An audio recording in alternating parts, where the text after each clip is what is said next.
My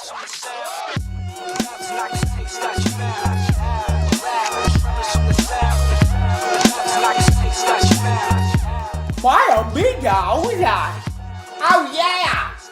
My amigos! Welcome back, kids! Oh yeah, my friends. So let's catch up, because I am way behind. So remember, in the first round, I went to the right. Hole number 2, went into a hazard. Horrible shot, just a turd of a shot. And I ended up doubling this hole. And then I went to hole number 3 and I put it into a hazard and then put it into a bunker. And then I triple putted for a triple on this hole. So that put me at 5 over. On the following hole, for whatever reason, I ended up hitting it into another hazard and then I took another double. Luckily, I went back-to-back birdies. And that saved me a lot, my amigos. So, let's pick up the action. Hole number 10. And I bailed big time on that. Alright, so I am currently 6 over. 6 over par, and I get 4 strokes on this course. Matter of fact, I hit it straight towards the water, and I thought I was dead. Thought I hit another hazard ball, and luckily it hit this bunker right here, and the lip, the very top of the lip caught it, and that saved me from going into the water right there. So I just used my 5-iron and punched it. So here I had 138 yards. I used my pitching wedge and I just topped it. For some reason I just wasn't focused, kind of relieved that I had gotten away with that other shot and I hadn't switched my brain back to, pulling my head out of my ass. But I chipped that up pretty comfortably, put it to about 2 feet, and this is for par.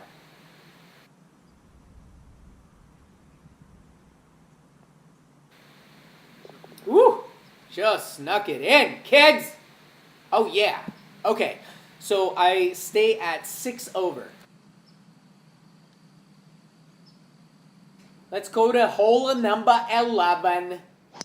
All right, so this was playing 368 yards. Not too long, not too tough. I put it in the middle, hit a good shot. And then I had 157 to go. And for some reason, I went with my 9-iron, which was a terrible choice. I should have went with my 8-iron. I came up a little bit short, and then I had this little touch right here, which is my favorite. Oh, I love it. I just love those little chip shots right around the green. They don't bother me at all. And I put a good touch on that. And sunk the par to stay at 6 over. That was good play. Well played. All right, this was playing 137 yards. I went with my pitching wedge. Hit it a little bit short, but right on the pin, just a little bit short. The only issue was I had this left to righter right here. You're gonna see how much this turns, and I'm so afraid of this.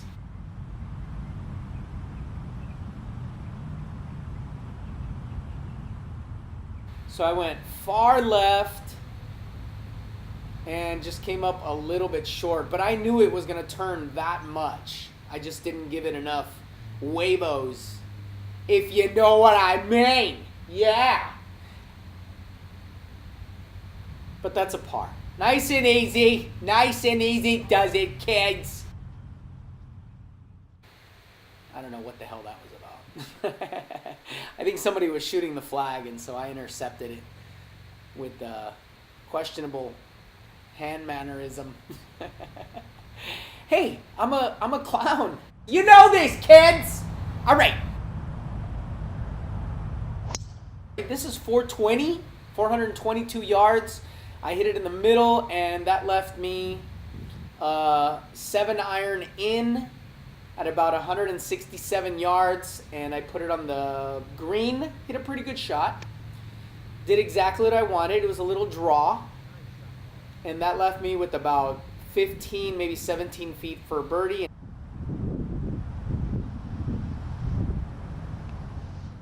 I missed it on the low side. But that's okay. Managing. I'm managing. I'm 6 over, guys. 6 over. All right? Here we go. This was hole 14. And this is a drivable. It's about 298 yards on this day. And I bet JT, one of the other guys that plays in this group, he's a solid player. I bet him $1,000 hole-in-one. We both went after it and both came up just a little bit short. So this is for eagle right here out of this bunker, and I hit it really well. It lipped out. Oh, an eagle would have been big right there. Big. Grande.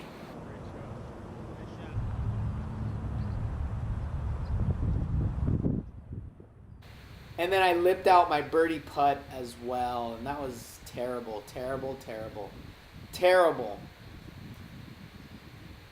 So I settled for a par on a hole that should have been an easy birdie.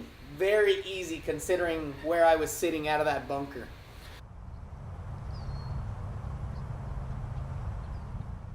Par 3, it was playing 179 on this day. I bailed on my shot. I went with a 6-iron because the wind was blowing into our faces, and then I left it to the right, chipped back up, and left me about 8 feet for par.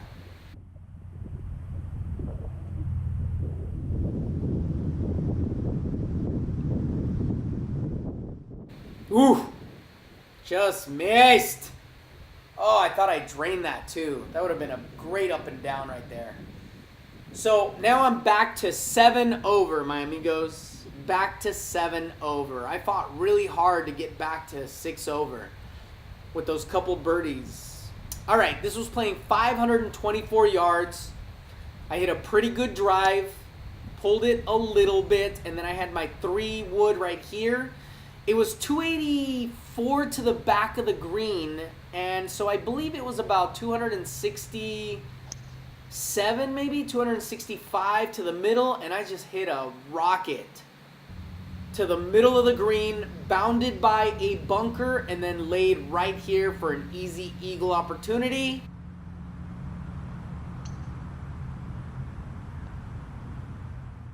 Bow! Booyah, son! Back to 5 over with that eagle right there. That's big. Big, my amigos. Oh, yeah. All right, here we go. This is hole 17. I was trying to fade that. It didn't fade. It stayed to the left. And I hit it into this bunker. And I had maybe 112 yards right here. And I used my 52-degree wedge. I just tried to smush that. And I came up a little bit short. But that, allows me to scramble, and I don't mind scrambling at all. This is fairly easy. 52-degree wedge, just a little bump and run, let it roll up a little bit, and that was kissed. Beautiful shot. Left me maybe about, I don't know, 1.5 foot maybe? What do you think? 1.5 foot? Pretty easy, right?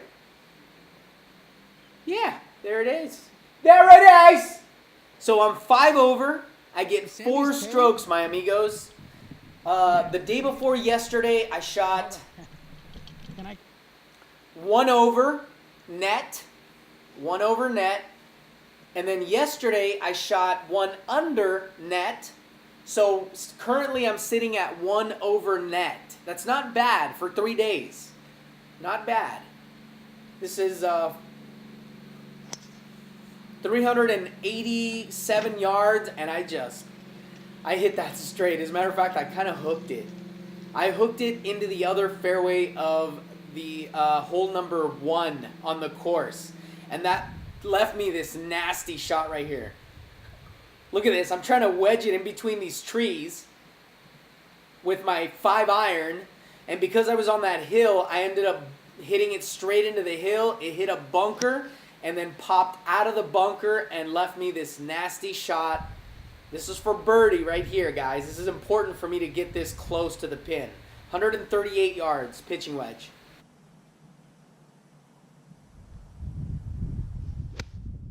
And that was just a beauty of a shot. Considering the circumstances that, I really had to get that close. I put it on the pin. It rolled out just a little bit and left me this maybe 5-footer, right to left, for par.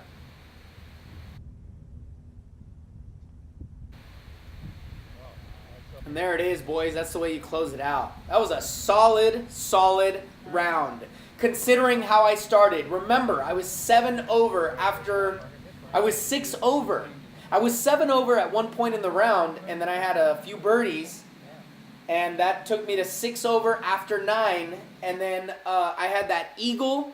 I had that one bogey in the back, and that one hurt. So that was a 1 under backside, and I didn't cash, my amigos. It's always just one stroke. I did get 2 skins for $115 each, with the birdie that I had in the front on the toughest hole on the day, and then I also had that eagle, which nobody was going to top. So I won $230 for the weekend. I believe I won maybe $450. I spent $1,100. Yeah, that was a pricey weekend, guys. That one hurt big time. It hurt. I ended up losing $700 roughly for this tournament, despite not playing bad at all. I just didn't play up to my potential and up to the potential of the other guys in the tournament. Because if you think about it, I only shot 77, 75, and 77, but it just wasn't good enough to cash. And you know, the worst part about it is that not only did I not cash, I ended up losing 0.6 off my handicap, and when we went to Terra-Lago at Palm Springs, those vlogs are coming up, I lowered my handicap by a full stroke, and that hurts.